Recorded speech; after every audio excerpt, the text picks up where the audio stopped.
Welcome to the first episode of Kenyon Athletics, Gambier and Beyond. With competition on hold for the moment, we thought you'd want to hear what your favorite student athletes are up to. My name is Jordy Fee-Platt, and I'll be your host this fall. Each week, I'll be interviewing two players from one of the Kenyon Fall sports teams, one underclassman currently on campus, and one upperclassman studying remotely.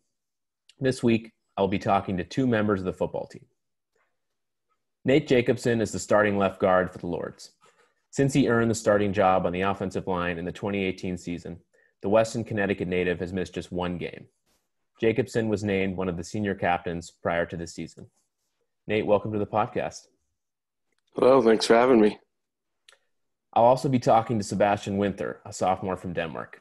Another member of the Lords offensive line, Winther attended high school at the Hill School in Pottstown, Pennsylvania. Sebastian, welcome to the podcast. Yep, thank you for having me here. So I'll start with you, Nate. What sorts of workouts are you doing at home to try and stay in shape for when the season does get going? I've slowly over the past few years, I built up a little home gym. So I have like a barbell, weights, squat rack. So I'm able to kind of get the majority of my lifts in. But it was kind of tough with all the fields and everything closed. So I do my best to go for a walk or a hike to get my endurance in. Right. Yeah, no, I'm sure it's difficult. And Sebastian, what have you been able to do on campus? Are you guys practicing in small groups yet, or have you been going to the CAC? So we're in the last step of phase one. So we're allowed practices on the field, divided into offense and defense, and then subdivided into smaller groups. So we, as an O-line, it's one group. We are not allowed to use any equipment on the field, and we still have to wear masks, but we're able to get like some fundamental drills in, and we're allowed to do lifts into CAC, but you have to sign up for it, which is a little tough with the short time slots you get. Yeah, I'm sure it's really nice to be practicing at least with some of your teammates though, right? I mean, finally getting some time with them. Yeah, it's nice just being out on the field, even though it's just like basic fundamentals, no equipment. It's just nice to be out there with the guys again. Right. And then how are you guys as a team? Obviously, I know the underclassmen are there and the upperclassmen aren't. How are you guys like maintaining that team chemistry? Are you guys all in contact over like group chats and stuff? Yeah, we're a really close team, so there's tons of group chats. Most guys have friends who are on campus, so people keep in contact or just through other forms of social media, but everyone's kind of talking to everyone. Yeah, that's awesome. And then, so for you, Nate, what things are you doing other than online classes at home, like sort of just a distraction from the academic life? Because obviously we don't have that same experience of being able to hang out with your friends outside of class. Yeah, I mean, it's kind of tough. Not too much is open where I am. So I try to kind of just get outside, I guess, a lot. See family. A lot of my family lives near me, so see them, socially distanced, seeing them, and just, hang out with my dogs and my family. Yeah. I think it's similar to all of us doing remote. It's not ideal, but making the most of it.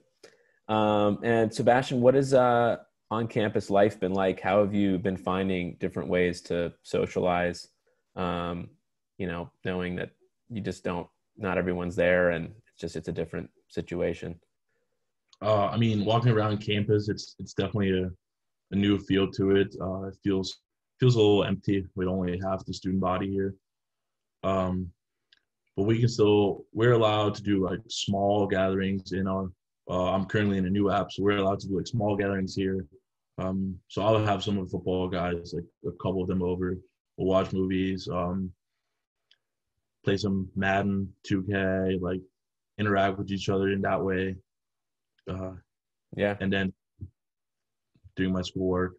Yeah, right. Yeah, I guess fairly similar to what it usually is. And then what are you guys most looking forward to doing all together when you do get back to campus? I'd say just like hanging out with everyone in person, just like the locker room or just like before practice and just getting back into some football activities. Yeah.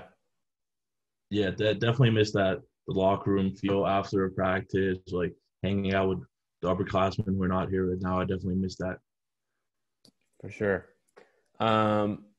When you do get a chance to get on the field for games, whether it's in the spring or later on, what are you guys most excited for? I'm really excited for this freshman class to kind of see how they are and see how they work together, and also see how we've grown because we had a lot of younger guys who stepped up last season, and see how they've developed over the off season, because I think there's a lot of good ahead for the football team.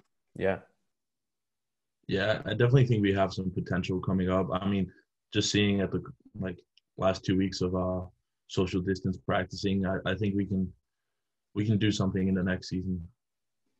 Yeah, we're really looking forward to seeing you guys on the field when that does indeed happen. And then, is there an area of the team you guys think will improve the most, that maybe fans will be a little surprised to see? I think the offensive line, actually, where we both play, because I mean, last year we were just devastated with injuries. I Right. played every position, like we had guys moving everywhere, and we got a bunch of really good, big, strong freshmen coming in. We got a bunch of returners, so I think like that we will definitely improve, and we'll be able to run the ball a lot more. We got a lot of great running backs, and I think it will just help the team overall. Yeah, I definitely feel like the O line should be a big step up. Um, Also, QBs. I know we had Merkel last year, who was obviously a record-setting QB here at Kenyon, but I feel like our QB room here for next year will be pretty good too as well. So we're gonna transition now into some trivia. The first section will pitch you guys against each other. There's going to be 4 total questions on Kenyon athletics history. Each question will be worth 1 point each, but if the first person misses the question, the other can steal it and receive 2 points. So I'll start with you, Sebastian. What year did Kenyon football win its only NCAC title? A, 1968. B, 1994, C, 1989, or D, 2007? You gotta go with probably B on this one. It is very close, but incorrect. C is the answer, 1989. And then, Nate, the second question for you. Which women's varsity sport was the first to be introduced at Kenyon? A, soccer, B, swimming, C, tennis, or D, field hockey? I'm gonna say A, soccer. Field hockey is the correct answer. So 2 more. The competition is still up for grabs. How many touchdowns, Sebastian, did Thomas Merkel throw in his Kenyon career?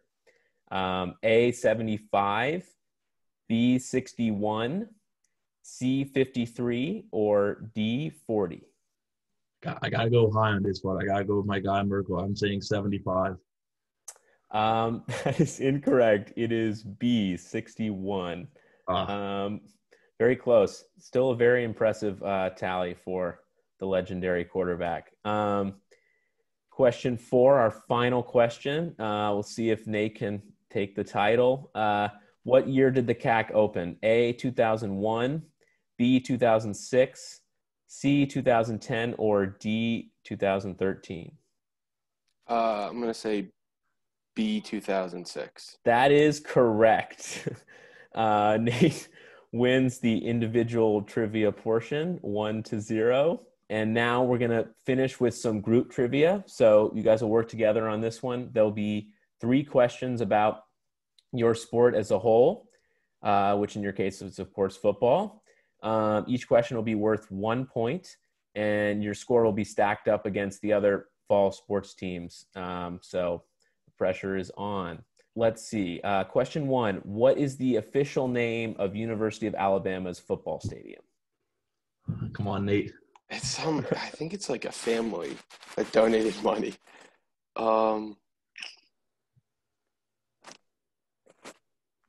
Any idea, Seabass? I'm not a very big stadium name guy here.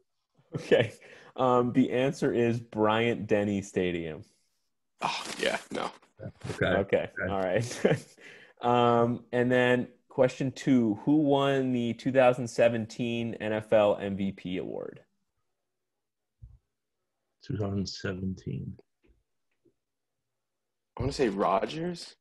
No, No, not in 17. I don't think so. Lamar won it last year. Yeah, Lamar was last year. Who won it the year before?